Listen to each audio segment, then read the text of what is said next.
faithfully give yourself to the study of the Holy Scripture, to the ministry of the Holy Scripture, to the ministry of intercession, and to the exercise of the means of God has given to the edifying of the soul. Okay,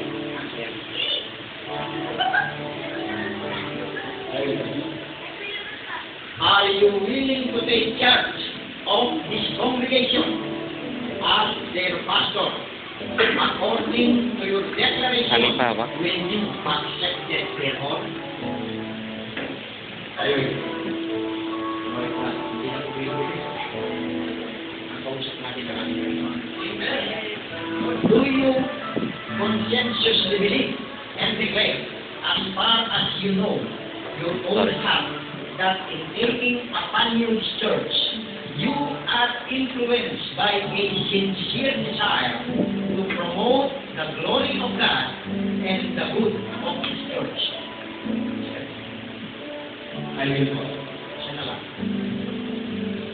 Do you solemnly promise that by the assistance of the grace of God, you will endeavor faithfully to discharge all the duties of a pastor to this congregation, and will be careful to maintain a deportment in all respects, becoming a minister of the gospel of Christ?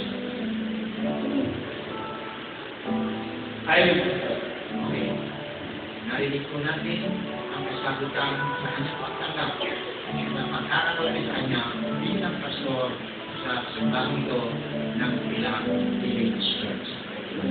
Okay? Mga kailangan dito ngayon. May problema ba dito? Marami na dito ngayon. Dito lang.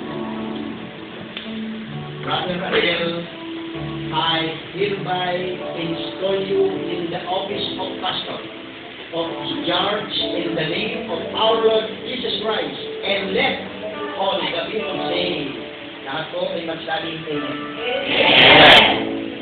May the Lord endue you with strength and grace, that you may be enabled so to perform the duties of your office, that He may at least be able to say, well done, good and faithful servant, enter thou into the glory of thy Lord.